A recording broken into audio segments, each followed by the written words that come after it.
विद्यार्थियों, मंत्रिमंडल के ऊपर अपन बात कर रहे हैं। इससे पहले के अपने लेक्चर में अपन ने बात की थी मंत्रिमंडल की शक्तियां कौन कौन सी है। अभी अपन बात करेंगे मंत्रिमंडल की कार्यप्रणाली। देखिए, मंत्रिमंडल एक सामूहिक संस्था के रूप में कार्य करता है जिसकी नियमित साप्ताहिक बैठकें होती है। इन बैठकों में सभी सदस्य खुलकर अपनी बात कहते हैं। ये बैठकें प्रधानमंत्री के सरकारी निवास स्थान 10 डाउनिंग स्ट्रीट में प्रधानमंत्री के कमरे में होती है। बैठक में निर्णय वोट से नहीं लिए जाते तथा कार्यवाही अनौपचारिक होती है। अब इसकी कार्यप्रणाली को समझने के लिए सबसे पहले अपन बात करेंगे मंत्रिमंडलीय समितियों की। पिछले दशकों में विशिष्ट कार्यों को करने के लिए मंत्रिमंडलीय समितियां बनाने की प्रथा बढ़ गई है। इसमें 2 समितियां, गृह तथा वित्त समिति, उल्लेखनीय है। इन समितियों में संबंधित विषयों पर गंभीरतापूर्वक विचार विमर्श संभव होता है, तथापि इन समितियों के पास कोई अंतिम निर्णायक शक्ति नहीं होती है। यह अपनी रिपोर्ट मंत्रिमंडल को प्रस्तुत करती है। मंत्रिमंडल सचिवालय 1917 से पूर्व मंत्रिमंडल की संपूर्ण कार्यवाही औपचारिक होती थी तथा संबंधित मंत्री अपने अपने विभाग की बातों को ध्यान में रखते थे। 1917 में लॉर्ड जॉर्ज ने मंत्रिमंडल के सचिव की नियुक्ति की, जिसका काम मंत्रिमंडल की बैठकों का रिकॉर्ड रखना था। 1982 के बाद से इस प्रथा का नियमित रूप से स्वरूप स्थापित हुआ। यद्यपि मंत्रिमंडल के सचिवालय के कार्य निश्चित व स्पष्ट नहीं है, तथापि यह मंत्रिमंडल के कार्य एवं बैठकों का एजेंडा तय करती है, बैठकों के रिकॉर्ड रखती है तथा मंत्रिमंडल की बैठकों को सुविधाजनक बनाती है। सचिवालय का प्रधान या उप प्रधान सचिव मंत्रिमंडल की कार्यवाही का रिकॉर्ड रखता है, किंतु इसे सार्वजनिक नहीं किया जा सकता। विचार विमर्श का तरीका। मंत्रिमंडल में प्राय सामान्य महत्व के विषयों पर चर्चा होती है, क्योंकि विशिष्ट विभागों से संबंधित विषयों पर निर्णय संबंधित मंत्रियों द्वारा ही लिए जाते हैं। मंत्रिमंडल में निर्णय मतदान के द्वारा नहीं लिए जाते।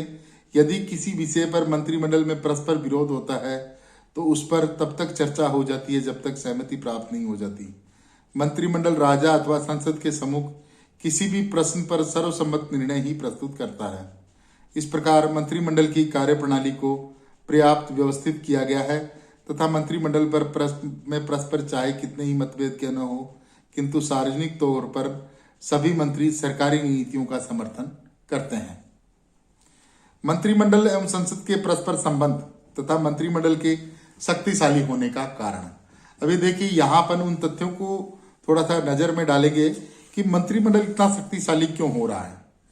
देखिए, सैद्धांतिक तौर पर मंत्रिमंडल को संसद की समिति माना जाता है। संसद मंत्रिमंडल पर नियंत्रण बनाए रखती है। ये प्रविधियां संसदीय नियंत्रण की प्रविधियां कहलाती है। तथार्थ मंत्रिमंडल के ऊपर संसद कैसे नियंत्रण रखती है, इसके ऊपर अपन बात करेंगे। पहले प्रश्नकाल।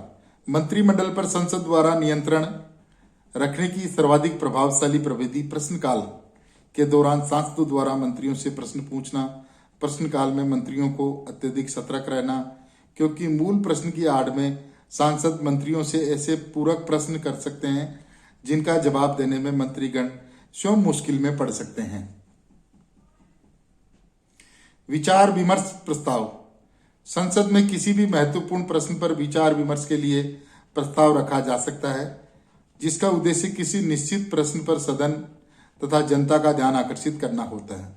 यद्यपि इस विषय पर सरकार ने किसी प्रकार की उपेक्षा बरती है तो उसके लिए अपनी नीति के बचाव के संदर्भ में तर्क प्रस्तुत करना आवश्यक हो जाता है।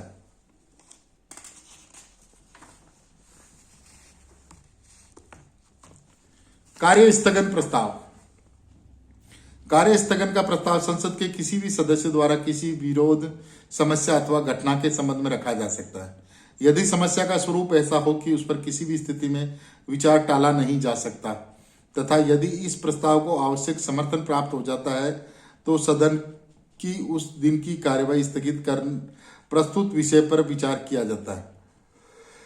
स्थगन प्रस्ताव की स्वीकृति एक गंभीर विषय है, क्योंकि इसका प्रभाव सरकार के विरुद्ध अविश्वास प्रस्ताव के समान ही माना जाता है। निंदा प्रस्ताव तथा अविश्वास प्रस्ताव।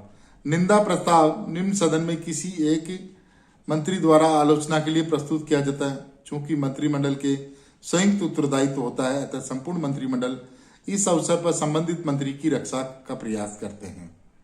अविश्वास प्रस्ताव प्रत्यक्ष रूप से संपूर्ण मंत्रिमंडल की कार्यविधि व नीतियों के विरुद्ध लाया जाता है। यदि यह प्रस्ताव निम्न सदन में बहुमत से पारित हो जाता है तो संपूर्ण मंत्रिमंडल को त्यागपत्र देना पड़ता है, जैसा 1979 में मजदूर दल की सरकार को त्यागपत्र देना पड़ा तथा नवीन चुनाव की घोषणा करनी पड़ी। नेक्स्ट जो है मंत्रिमंडल के ऊपर नियंत्रण रखने का संसद का तरीका, वह कटौती प्रस्ताव। सदन में बजट पर चर्चा के दौरान यदि निम्न सदन किसी एक विभाग की मांगों के संदर्भ में कटौती प्रस्ताव पारित करता है तो इसे उस मंत्री में अविश्वास का प्रतीक माना जाता है तथा सामूहिक उत्तरदायित्व के नाते संपूर्ण मंत्रिमंडल को त्यागपत्र देना पड़ता है।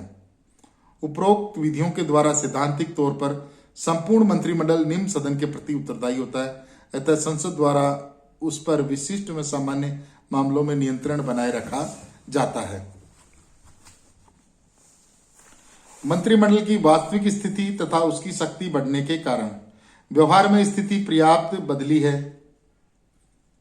दलीय संगठन में उत्तरदायित्व के कारण मंत्रिमंडल संसद से अधिक शक्तिशाली बन गया है। परिणाम स्वरूप अब ब्रिटेन पर मंत्रिमंडल संसद के परामर्श व सहमति से शासन करता है। इसी प्रक्रिया के संदर्भ में कहा गया है कि ब्रिटेन में संसदीय व्यवस्था मंत्रिमंडलीय व्यवस्था में परिवर्तित हो गई। इस प्रकार ब्रिटिश शासन व्यवस्था में मंत्रिमंडल को संसद की तुलना में प्रमुख बनाने के लिए निम्न कारक उत्तरदायी है। पहला है दलीय अनुशासन। यह उल्लेखनीय है कि ब्रिटेन में मंत्रिमंडल की शक्तियों की वृद्धि के पीछे राजनीतिक दलों में विकसित कठोर दलीय अनुशासन है, जिसके कारण मंत्रिमंडल सर्वदा आश्वस्त रहता है कि उसकी नीतियों को निम्न सदन में स्पष्ट बहुमत मिल जाएगा। यदि कोई सदस्य दलीय आदेश का उल्लंघन करता है तो उसका राजनीतिक भविष्य अंधकारपूर्ण हो जाता है। अतः शासक दल के सदस्य भी दलीय अनुशासन तथा कार्यक्रम में बंधे होते हैं और उन्हें दलीय सचेतक के निर्देशों के अनुसार ही अपने मत का प्रयोग करना होता है। दलीय सचेतक के माध्यम से प्रधानमंत्री का अपने दलीय संगठन पर प्रत्यक्ष नियंत्रण रहता है। ध्वनि आदेशों का उल्लंघन करने वालों को कठोर अनुशासनात्मक कार्यवाही का सामना करना पड़ता है। परिणाम स्वरूप संपूर्ण शासक दल मंत्रिमंडल को निरंतर समर्थन प्रदान करने के लिए कटिबद्ध रहता है। द्विदलीय व्यवस्था। संसदीय शासन व्यवस्था को सफल बनाने में द्विदलीय व्यवस्था का भी महत्वपूर्ण योगदान रहा है। प्राय निर्वाचनों में मतदाता दो में से किसी एक दल को बहुमत प्रदान करता है। स्पष्ट बहुमत प्राप्त करने वाले दल की स्थिति पर्याप्त सुरक्षित हो जाती है तथा उसी दल का नेता स्वतंत्र रूप से अपने दल में से मंत्रिमंडल का निर्माण कर पाता है। यदि ब्रिटेन में दो प्रमुख दलों अनुदार दल तथा श्रमिक दल के अतिरिक्त कुछ अन्य दल भी हैं, जैसे समाजवादी दल तथा उदारवादी दल, तथापि वास्तविक मुकाबला अनुदारवादी दल एवं श्रमिक दल के मध्य ही होता है। सदन में स्पष्ट बहुमत प्राप्त होने के कारण मंत्रिमंडल को अपने दल का समर्थन प्राप्त रहने का विश्वास उसे अधिक सक्षम बना देता है। ब्रिटेन की राजनीतिक संस्कृति में अपने दल की निष्ठा को बहुत महत्व दिया जाता है तथा किसी विषय पर मतभेद होने पर भी सदस्य अपने दल का त्याग नहीं करते। इस प्रकार ब्रिटेन में मंत्रिमंडल की स्थिति को मजबूत बनाने में वहां की दलीय व्यवस्था का भी बहुत योगदान है। लोक सदन का बढ़ता हुआ कार्यभार। 20वीं शताब्दी में राज्य के लोक कल्याणकारी कार्यों में वृद्धि के साथ राज्य के कार्यों में अभूतपूर्व वृद्धि हुई तथा इन कार्यों में ब्रिटिश सरकार की पहल रही। परिणाम स्वरूप सदन का कार्यभार भी अत्यधिक बढ़ गया। ब्रिटिश मंत्रिमंडल के बहुआयामी कार्यों का लेखा जोखा यदि सदन रखना भी चाहे तो उसके लिए समय कम पड़ता है। सदन तो निरंतर अधिवेशन में नहीं रहता, किंतु मंत्रिमंडल तथा उसके विभाग तो निरंतर कार्य करते रहते हैं। परिणाम स्वरूप इन गतिविधियों पर नियंत्रण रखने के लिए सदन को समयबद्ध कार्यक्रम के अंतर्गत काम करना पड़ता है।